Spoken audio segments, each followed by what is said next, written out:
ওরা স্যার আসে স্লোগান নিয়ে আসিয়ে এখানে আসিয়ে মানে এমন বোমাও ফুটাচ্ছে, এমন বুলুট দিয়ে গুলি করতেছে, এর ভিতরে তারা কোবাইতেছে পিঁপড়ার মতো মানুষ। আমরা যে বাচ্চাগুলো নিয়ে বাইরে এরকম কোনো আমাদেরকে সুযোগ দিচ্ছে না।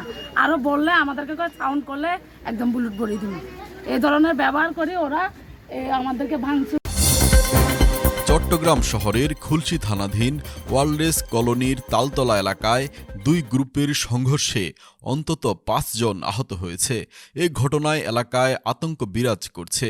শুক্রবার রাত ৮টা থেকে ভোর ৪টা পর্যন্ত বিএনপি সমর্থিত দুই গ্রুপের মধ্যে থেমে থেমে এই সংঘর্ষ চলে। জানা গেছে, রাজনৈতিক দ্বন্দ্ব, মাদক ব্যবসা ও আধিপত্য বিস্তারকে কেন্দ্র করে এই ঘটনা ঘটে। স্থানীয়রা জানান, সাবেক যুবদল নেতা মোহাম্মদ হেলাল হোসেনের অনুসারী ও নগর স্বেচ্ছাসেবক দলের পরিচয়ধারী ওয়াকিল হোসেন বগার অনুসারীদের মধ্যে এই সংঘর্ষের ঘটনা ঘটে। উভয় পক্ষের মধ্যে সেখানকার মাদক ব্যবসা উচ্ছেদ ও মাদক পরিচালনাকারীদের সহযোগিতা নিয়ে রাজনৈতিক বিরোধ ও গ্রুপিং চলে আসছিল। এর জের ধরেই সংঘর্ষের ঘটনা ঘটে। রাত্রেবেলা আনুমানিক 12টার দিকে এখানে আতঙ্কে এমন এক বিশৃঙ্খল আওয়াজ, যেটা আমরা আন্দাজ করতে পারি না। আমরা দোকান বন্ধ করে গিয়ে সাধারণ মানুষ ঘুমাচ্ছি। এখন চতুর্পাশ থেকে লোহা লঙ্কর আর দুম দাম আওয়াজ মাইর। এরপরে আমরা 999-এ ফোন করি। 999-এ পুলিশ আসার পরে কিছু ওরা পালা যাওয়ার পরে দেখি যে আমাদের ক্ষয়ক্ষতির পরিমাণ, আমাদের টাটার আমরা দোকানদারি করে বাঁচতে আমাদের ব্যবসা প্রতিষ্ঠানগুলো একদম কালকে রাত্রে আমি এটা জানি না, আসছি চাই এগুলো বাঙ্গাচুর আর হ্যাঁ আসি দেখতেছি আমার তো ওখানে সাইলেন্ডার নাই 10টার মতন। এই ঘটনায় যুবদল নেতা হেলাল জানান, তার কর্মী জামিল, শাকিল, রাজু, ইকবালকে আহত করা হয়েছে। ওই এলাকায় দুটি মাদকের আস্তানা বন্ধ করতে সোচ্চার হওয়ায় তাদেরকে গভীর রাতে ও ভোরে বাসায় গিয়ে ব্যাপক মারধর করে আহত করা হয়। ওখানে আমাদের কোনো ছেলেপেলে কিন্তু ওই এলাকাতে যায় নাই। ওদের যে এই অফিস ভাঙচুর করে, নিজেরা ভাঙচুর করে ওটা চাইছে যে আমাদের উপরে একটা দোষ চাপানোর জন্যে। যেমন রাতের 3:30-4টা বাজে যে জামিলের উপরে আক্রমণটা হয়েছে, ওকে তো হত্যার উদ্দেশ্যে আক্রমণ করছে। হয়তো মহান আল্লাহর কোনো রহমত থাকাতে এই ছেলে বাঁচি ফিরছে। এই ছেলের কোপ বুকে আছে, এই ছেলের কোপ পিঠে আছে, এই ছেলের কোপালে কোপ আছে।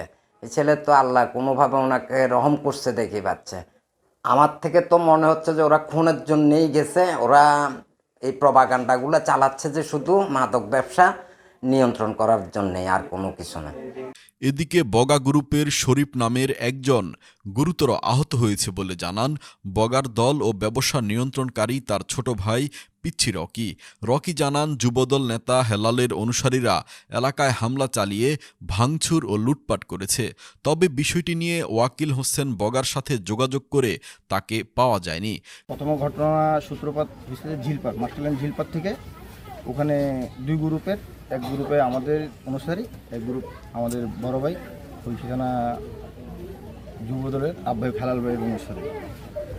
এই দুই গ্রুপের সংঘর্ষ হয়েছে ঝিলপাড়ে কেন্দ্র করে। এখানে কী হয়েছে না হয়েছে এটা কিন্তু আমরা কেউ জানি না। আমরা সবাই নিজ নিজ বাসা ছিলাম।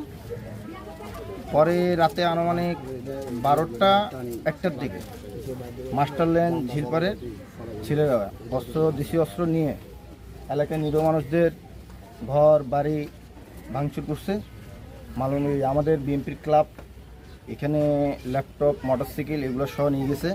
খুলশী থানার অফিসার ইনচার্জ আফতাব হোসেন জানান, দুই পক্ষের সংঘর্ষে উভয় পক্ষই মামলা দায়ের করেছেন। ঘটনার তদন্ত করে দোষীদের বিরুদ্ধে আইনানুগ ব্যবস্থা গ্রহণ করবেন।